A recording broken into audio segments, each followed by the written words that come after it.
Kotekar bank ದರೋಡೆಗೆ ಮುಂಬೈನಲ್ಲಿ plan ಅನ್ನ ಮಾಡ್ಕೊಂಡಿದ್ರಂತೆ. ಮುಂಬೈನ ಧಾರಾವಿಯಲ್ಲಿ ಕೂತು ಸ್ಕೆಚ್ ಅನ್ನ ಹಾಕಿದ್ರು ಅನ್ನೋದು ಗೊತ್ತಾಗ್ತಾ ಇದೆ. ದರೋಡೆಗೆ 10 ಜನ ತಂಡವನ್ನ ರೆಡಿ ಮಾಡಿದ್ದು ಧಾರಾವಿ ಗ್ಯಾಂಗ್.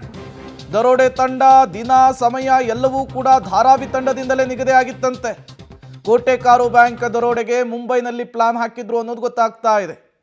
ಇವರು ನಡೆಸಿದಂತಹ ಕೃತ್ಯ, ಅವರು ಎಸ್ಕೇಪ್ ಆದಂತಹ ರೀತಿ, ಸಣ್ಣದೊಂದು ಸುಳಿವು ಬಿಡದೇ ಇರುವಂತಹ ರೀತಿಯನ್ನು ನೋಡ್ತಾ ಇದ್ದಿದ್ರೆ ಬಹುತೇಕ ಇದೊಂದು ಎಕ್ಸ್ಪರ್ಟ್ ಟೀಮೇ ಮಾಡಿರೋದು ಸ್ಪಷ್ಟವಾಗಿ ಗೊತ್ತಾಗ್ತಾ ಇತ್ತು.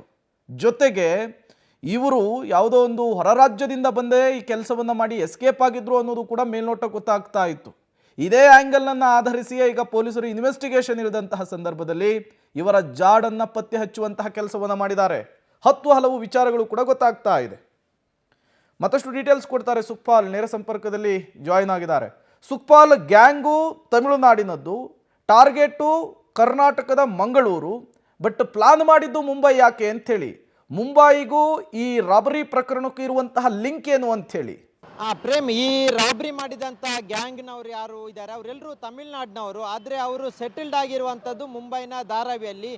ಧಾರಾವಿ ಅನ್ನುವಂಥದ್ದೇ ಈ ರೀತಿಯಾದಂಥ ಹೆಚ್ಚಿನ ಕುಕೃತ್ಯಗಳಿಗೆ ಫೇಮಸ್ ಆಗಿರುವಂಥ ಒಂದು ಪ್ಲೇಸು. ಅಲ್ಲಿ ಇದ್ದುಕೊಂಡೇ ಇವರು 10 ಜನರ ತಂಡವನ್ನು ಮೊದಲಿಗೆ ರೆಡಿ ಮಾಡ್ತಾರೆ. ಈ ಮೂಲಕವಾಗಿ ನಾವು ದೊಡ್ಡ ಮಟ್ಟದ ಒಂದು ರಾಬ್ರಿ ಮಾಡಬೇಕನ್ನುವಂಥದ್ದು. ಹೀಗಾಗಿ 2 ತಿಂಗಳ ಮುಂದೆನೇ ಈ ಒಂದು ಗ್ಯಾಂಗಿನ ಪ್ರಮುಖ ಆರೋಪಿ ಯಾರಿದ್ದಾನೆ, ಮುರುಗಂಡಿ ದೇವರ್, ಈತ ಮಂಗಳೂರಿಗೆ ಬರ್ತಾನೆ. ಮಂಗಳೂರಿನಲ್ಲಿ ಕೆಲವೊಂದು ಮಾಹಿತಿಗಳನ್ನು ಸಂಗ್ರಹ ಮಾಡ್ತಾನೆ. ಜೊತೆಗೆ ತಮಿಳುನಾಡು ಮೂಲದವರು ಮಂಗಳೂರಲ್ಲಿ ಯಾರು ನೆಲೆಸಿದ್ದಾರೆ ಅವರ ಒಂದು ಕಾಂಟ್ಯಾಕ್ಟಿನ ಮೂಲಕ ಈ ರೀತಿಯಾಗಿ ಕೋಟೆಕಾರ್ನ ಬ್ಯಾಂಕನ್ನು ಅವನು ಆಯ್ಕೆ ಮಾಡ್ಕೊಳ್ತಾನೆ. ಜೊತೆಗೆ ಕೋಟೆಕಾರ್ ಸಮೀಪದಲ್ಲಿರುವಂಥ ಸ್ಥಳೀಯರಿಂದ ಇದಕ್ಕೆ ಬೇಕಾದಂಥ ಇನ್ನಷ್ಟು ಮಾಹಿತಿಗಳನ್ನು ಕಲೆ ಹಾಕ್ತಾನೆ. ಅಂದರೆ ಅಲ್ಲಿ ಎಷ್ಟು ಪ್ರಮಾಣದ ಚಿನ್ನಾಭರಣಗಳಿದೆ ಮತ್ತು ಯಾವ ರೀತಿಯಾದಂಥ ಸೇಫ್ ಇದೆ, ಜೊತೆಗೆ ಎಸ್ಕೇಪ್ ಆಗಲಿಕ್ಕೆ ಯಾವ ರೀತಿಯಾದಂಥ ಪ್ಲ್ಯಾನ್ಗಳು ಮಾಡ್ಬೋದು ಅನ್ನುವಂಥದ್ದನ್ನು ಸ್ಥಳೀಯರಿಂದ ಆತ ಮಾಹಿತಿ ಪಡ್ಕೊಳ್ತಾನೆ. ಆ ಬಳಿಕ ಆತ ಮತ್ತೆ ಮುಂಬೈಗೆ ಹೋಗಿ ಧಾರಾವಿಯಲ್ಲಿ ಕೂತ್ಕೊಂಡು ಈ ರೀತಿಯಾದಂಥ ಪ್ಲ್ಯಾನನ್ನು ಮಾಡ್ತಾನೆ. ದೂರದ ಮುಂಬೈಯಿಂದ ಮಂಗಳೂರಿನ ಕೋಟೆಕಾರ್ನ ಬ್ಯಾಂಕನ್ನು ದರೋಡೆ ಮಾಡಬೇಕು, ಯಾವ ರೀತಿ ದರೋಡೆ ಮಾಡಬೇಕು, ಜೊತೆಗೆ